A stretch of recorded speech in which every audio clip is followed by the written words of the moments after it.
mal som na dai phim thir tu zong te chi bai vek ule sang ni som pasari khan minga US visa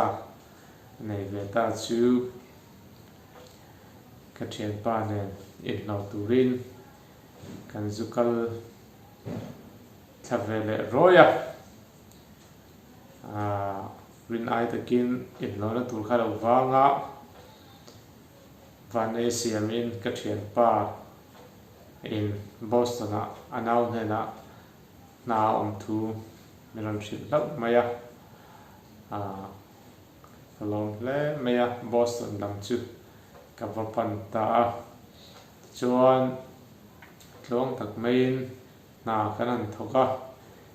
kan in atangin kan hathona mun hi kapi nen motorin kan kal china ani hi fanu ane wangin a ho ma ngai china ke hi metro ka ho ta china metro ka hona station atang chuan in hi ke in minutes som ni vel kal ani le china tiang chuan ni tin mai hun kan mang china kan thian pakhat hian e station chukna thin khan chuklavin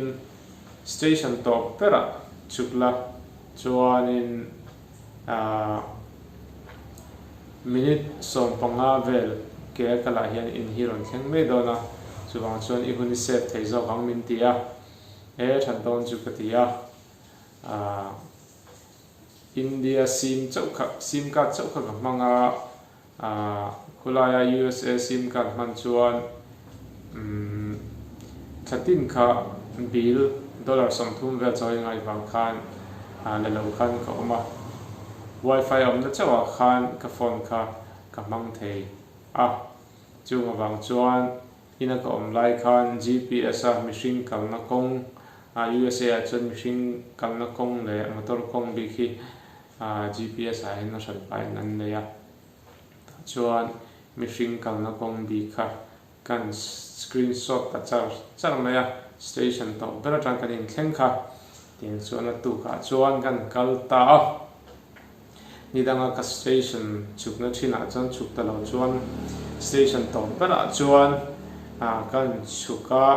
ka mobile kan phora kan keule ta nidanga kal ngai lo na kan kal dona wang khanin ka GPS machine kong an siam chu kan thai chuaka ta chuanin kong engemaw chen kha chu kal dik ve chuan ka hria ma lo chu GPS kong ki khoi tak mai han screenshot chop kha chu rin ai kong bo kha lo ola ka kong hel hriat la chu kan ho kong le kan kal na lam kong chi kha ka mel hriat in box sia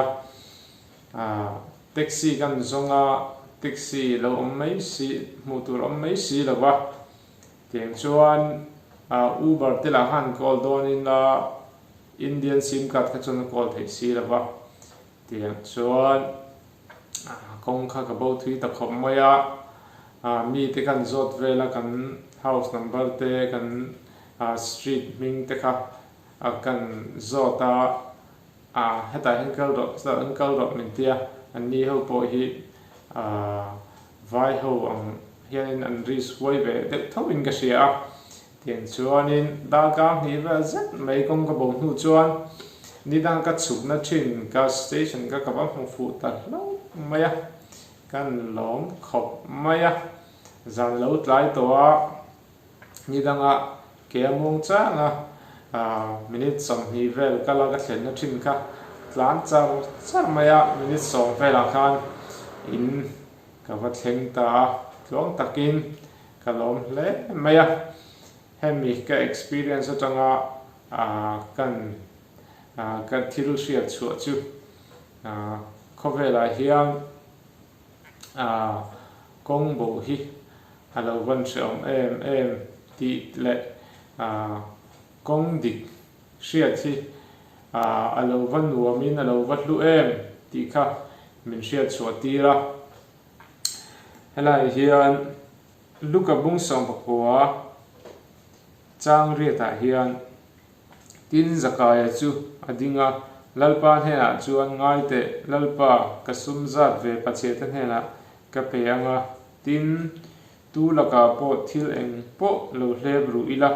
ale li in karul le ang ati a Isu Kristan kong dik zakaya an ko mukhan alim em meya anei tam takte pachetin hena apek thu kan mua alim dan khachu kan mu pui thiam thek ome he khovela hian mitam tak kong dika kong dik zo in ngai si mi bo tam tak anom kara keini kong dik tak mai Isu Kristana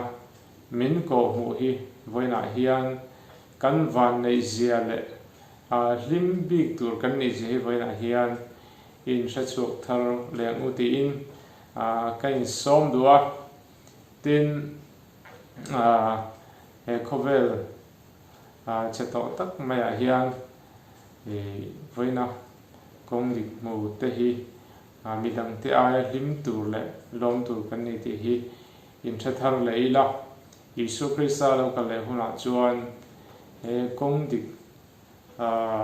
se om po poisa lawa kong dik zo tra tu te hi nanalal khum moi tak min la perfect don ni ti kha voina kan sai thei tau ni se kan zawai tanal pan al mi sam sa thero se